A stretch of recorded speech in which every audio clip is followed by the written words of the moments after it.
सुट्टी पोरगी। मला काय वाटायचं की आता ही परीक्षा वगैरे जी आहे ना ते शाळा असेपर्यंतच म्हणजे असतं। एकदा का तुम्ही मोठे झाले की मग फुल तुमचंच राज्य नेहमीच।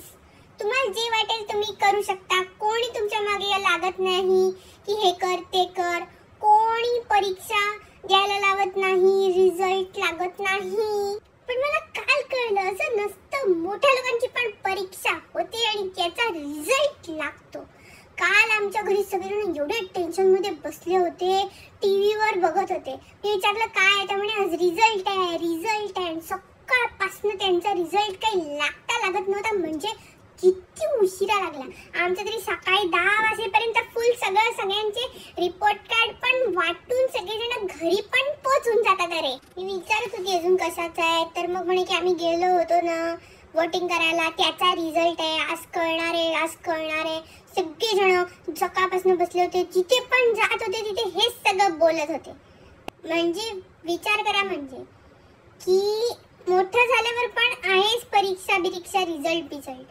बापरे, मला असं वाटायचं संपतच मोठं झालं की मला एवढी घाई होती मोठं होण्याची, पण आता ह्यांच्याकडे पाहून वाटून राहिलं की ठीकच आहे। मी पण घरी 1-2दा असं म्हणजे हॉलमध्ये येऊन विचारून पाहिलं काय लागला रिझल्ट, कोण आलं पहिलं। तर ह्या आमच्या घरातनं कोणीच पहिलं वगैरे आलं नाही, कोणी वेगळ्याच लोकांचे चेहरे दिसत होते मला टीव्हीवरती। आमच्या घरचे तर बहुतेक सगळे नापासच झाले का काय माहित, कारण कोणी काही बोललंच नाही त्याच्यावर।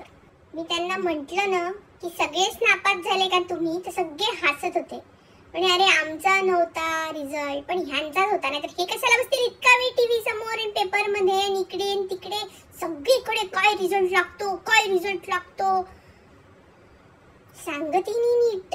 मी पण जास्त प्रश्न नाही विचारले, कारण उगाच समजा त्यांना चांगला रिझल्ट नाही लागलाय समजा कोणाचा, आणि आपण त्याला सारखं विचारावं, कारण मला नाही आवडत कोणी सारखं विचारलं की गणितात किती मिळाले, अरे तुम्हाला काय करायचंय असं वाटतं मला।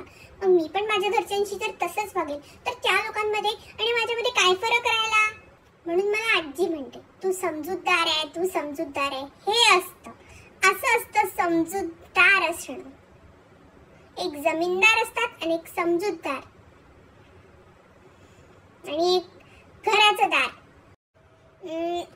आणि एक लिज्जतदार।